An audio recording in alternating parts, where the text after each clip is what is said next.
Om Namah Shivaya. Hi friends, how are you?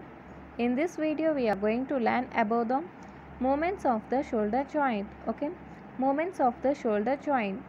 The shoulder joint has more freedom of mobility than any other joint in the body due to the following factors: laxity of joint capsule, articulation between relatively large humeral head and smaller and shallow glenoid cavity.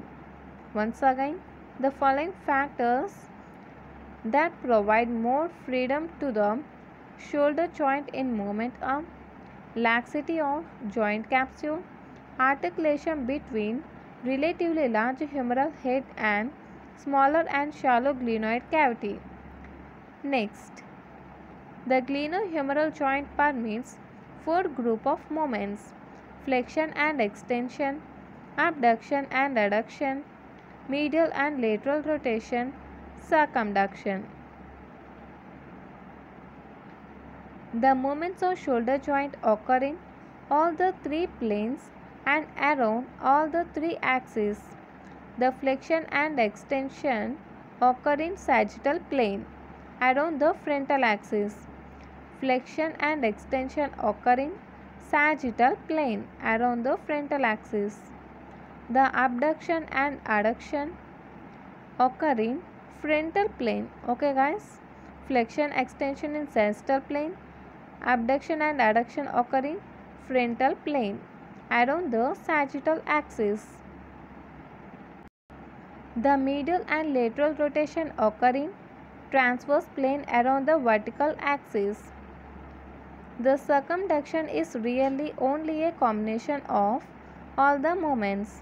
Once again, the medial and lateral rotation occur in transverse plane around the vertical axis. The circumduction is really only a combination of all movements. A note is given here. See, a note is given here. The plane of glenohumeral joint. The plane of glenohumeral joint. The scapula does not lie in the coronal plane, but is so oriented that its glenoid cavity faces forwards and laterally.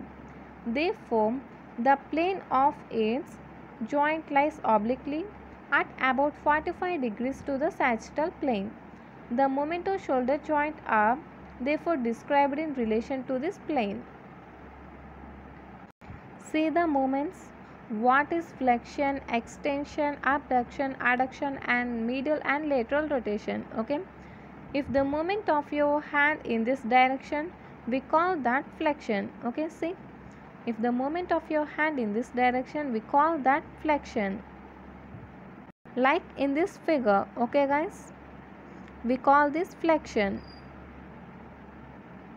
And see here again, when the movement of your hand in this direction, it is extension. Okay guys, this is extension. As in this figure, okay guys, movement like this is extension. See here, when the movement of the hand in this direction, okay guys, like this, okay, this is abduction.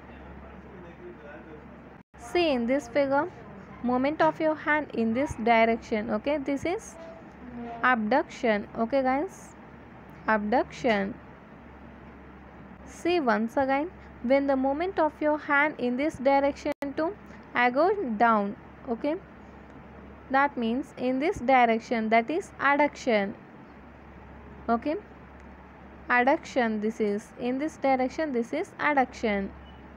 See here guys, this is adduction. Okay, this is adduction position. This movement of hand is abduction. From here to here, this is adduction. Okay guys, clear? See here, when the movement of your hand in this direction, that is medial rotation. When the movement of your hand in this direction, that is lateral rotation. See here guys, when the movement of your hand in this direction, see movement, that is medial rotation. When the movement of your hand in this direction, that is lateral rotation. See here, when the combination of flexion, extension, abduction and adduction, we call that circumduction. When the moment of flexion, extension, see here guys, flexion, abduction, extension and adduction, we call this circumduction. Okay, all the movements. Okay guys, this is about the movement of shoulder joint. If you like my explanation, please like, share and don't forget to subscribe and don't miss the notifications. Thank you guys.